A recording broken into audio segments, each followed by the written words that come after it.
The party also hinting that this could all be about politics and about next year's election. Absolutely. We are of the same view that the events that are unfolding cannot be divorced to the reality that next year we've got an election, and we know that the public broadcaster plays a key role in terms of what gets to be covered in the lead up to the election and even during the period of campaigning. So the events that are taking in there cannot be totally divorced from the concern that we have that there is a concerted drive to ultimately influence editorial independence of the SABC by the ruling party. Phumzile van Damme pleading with these board members to stay, but really they can't do much. It seems like the board is incorate. It can't even make decisions. What will that help?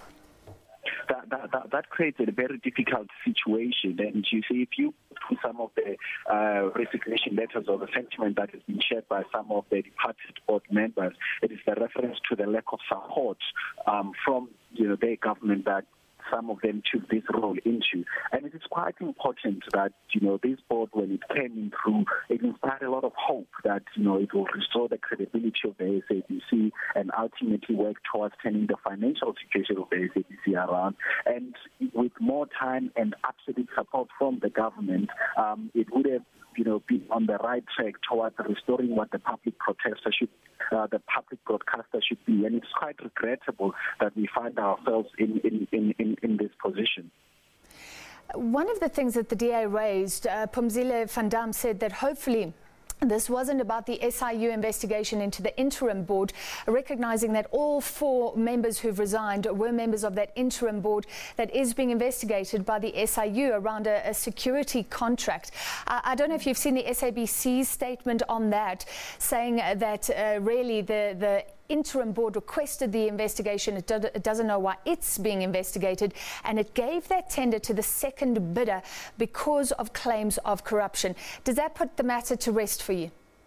Well, there's an ongoing investigation that is going on, and I think ultimately, the true extent of any inappropriate action that could have involved any of the members will be revealed once the SIU finishes its work.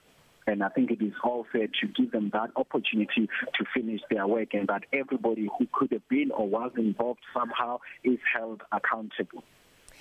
The SABC is very important. It's been recognized that some people get all their news, their information solely from the SABC, often in rural areas. What are you going to do as the second biggest party about the state of affairs?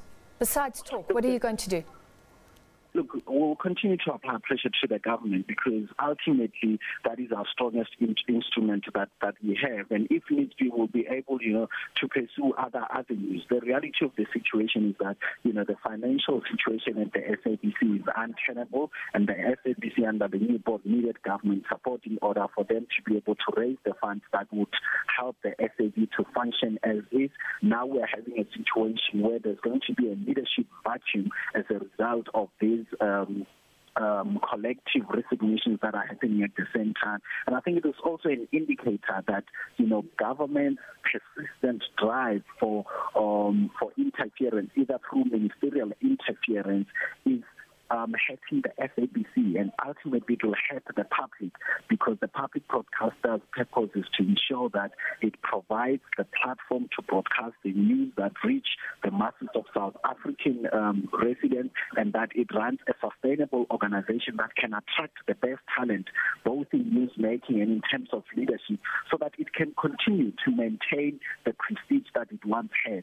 This persistent effort will just have a newly appointed minister off the track, misunderstanding their function, because the minister only role is to provide oversight, is to conduct oversight over the functioning of the SABC board and the entity. The SABC board is accountable to Parliament. That was the DA National Spokesperson, Malatsi.